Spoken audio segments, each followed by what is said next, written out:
Hi guys, welcome back to RT Shed Tea, where respiratory therapists live out loud. With me, your host, Linda Fry, the Asthma Lady. Yes, welcome everyone. Welcome to anyone new.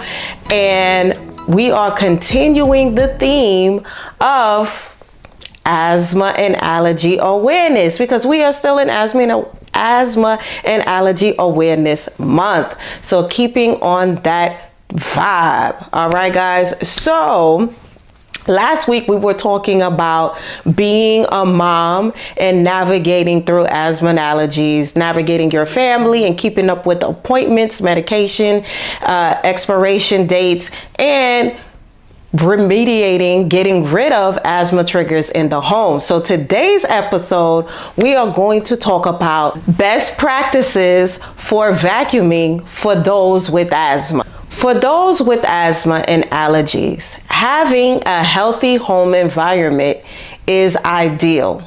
So we want to make sure that we are avoiding those asthma triggers. And one of those triggers, one of the main common triggers, are things like dealing with dust. I have a son who is now 3, so I have a toddler in the home.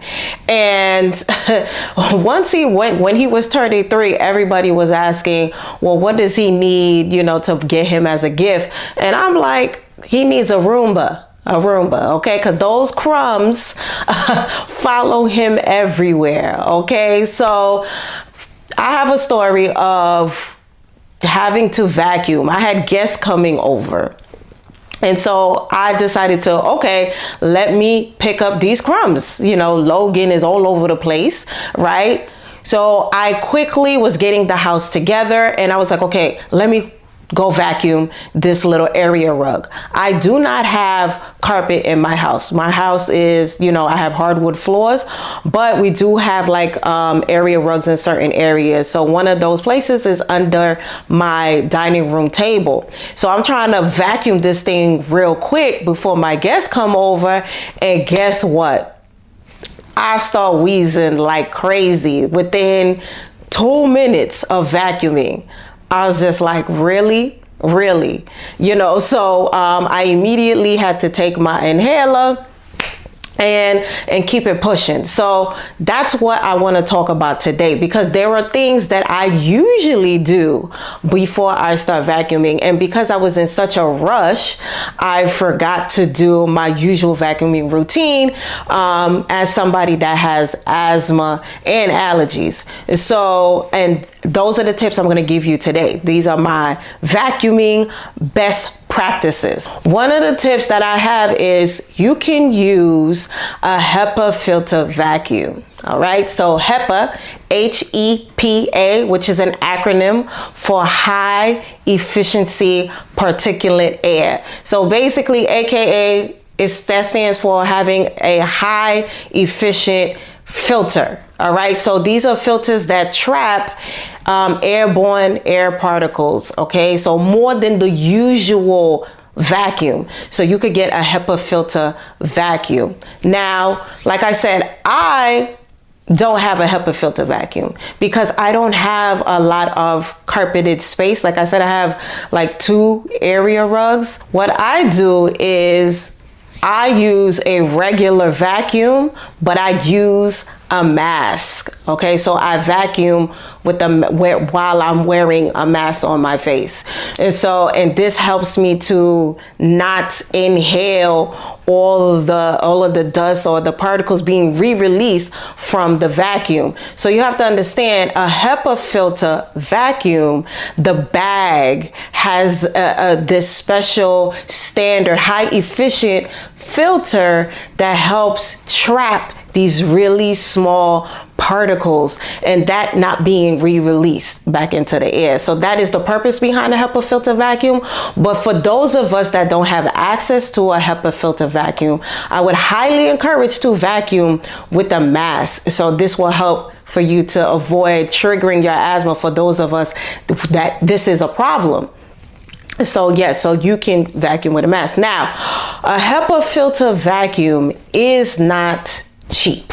Okay, so you can find them in your on Amazon. You can find it on Best Buy. You can find them in your department stores. They're usually not cheap, so that's why I'm also explaining that you can vacuum with a regular vacuum, but with a mask. And with that being said, for those after you vacuum, right? So remember, you're going to wear your mask. You can wear an N95 mask. So this is what an N95 mask looks like. So it's just a mask that is of high quality in regards to, once again, helping you not to inhale those really small particles. And so you would put this, I don't want to put this mask on so I could make up my makeup and my hair, but what you want to do is make sure you put it on and you bridge, make sure that the mask is on the bridge of the nose. You squeeze that part and make sure that if there's a seal over the nose and the mouth, that it's on appropriately so you can vacuum and not have this common problem.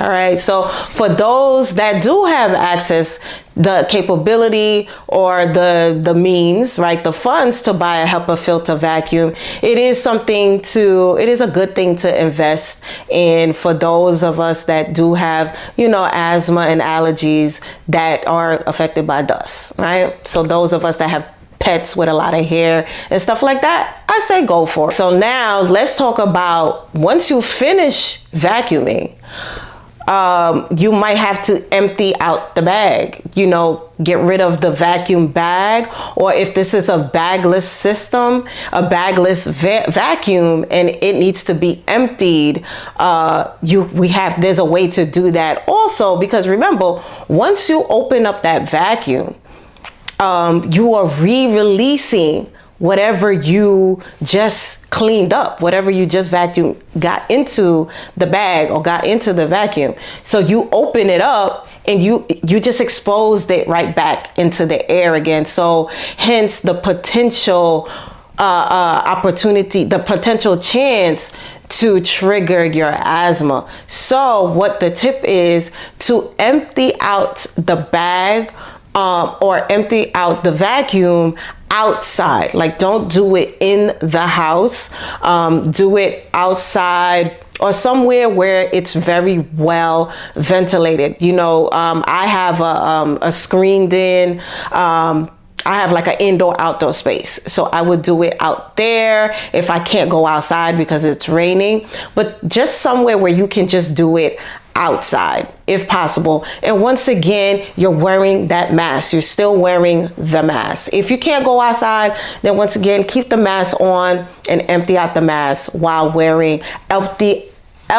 empty out the bag while wearing the mask. So that's just another tip to not re-expose yourself to dust particles. And also, don't forget that you can just simply ask somebody else to do it that's in your home. If you are one of those blessed people that have family members or just close ones that live in the home that do not have asthma, if you can ask them to just help you out and they can get rid of the stuff that's in the vacuum bag, or the bagless system, they can do it, because ultimately anything that helps you to avoid these asthma triggers is a win. Okay, so just ask. And oftentimes what I like to do is use an air purifier immediately after vacuuming. So this does help too, because once again, you want to try to catch whatever is airborne, whatever particles went back in the air. So like I said, I am not using a HEPA filter vacuum. So whatever I did vacuum, some of that is being released back into the air. And so I would use an air purifier to catch that. So after I vacuum, or while I'm vacuuming, you could use the air purifier, and leave it on for several minutes, depending on your air purifier and how large the room is and how long you can keep that keep it on. So when in regards to air purifiers, once again, that's another thing that may not be accessible to everyone because of just it may not fitting into the budget, or it not fitting into the budget pretty much. So there are plenty of resources, videos out there that show how to make your own air purifier. So I will have some resources in regards to that in the description. So plenty of videos of how to make your own DIY budget-friendly air purifier. So once again, we just want to make sure that air is clean.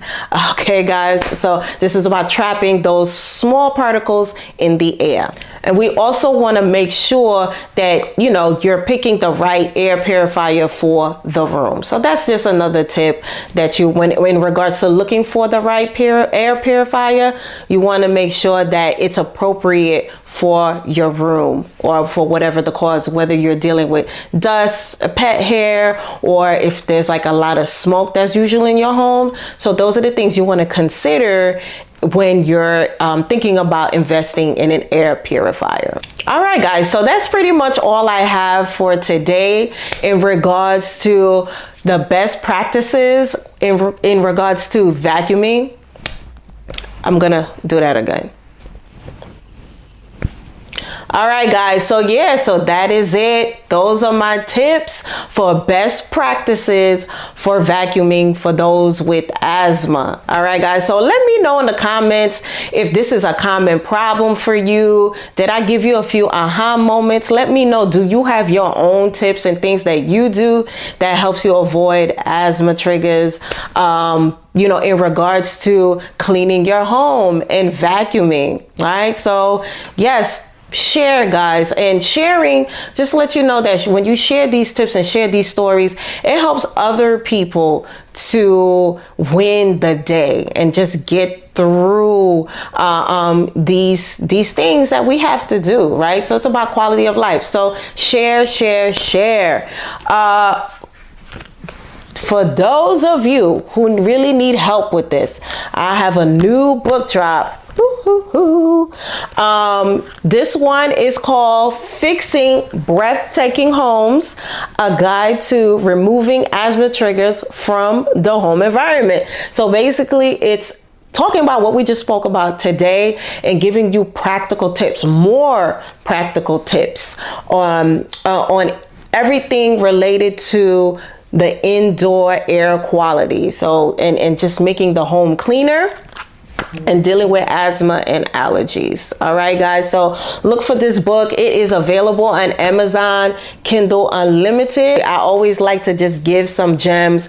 This book is still available. Okay, guys. So we are on most podcast platforms on Wednesdays, and we are on YouTube on Thursdays. You can also follow me on IG at with the 2 E's, Asthma Lady RT. Once again, that's with the 2 E's, Asthma Lady RT. I'm also on LinkedIn and easy to find. So thank you so much. And remember, we are growing together. Yes.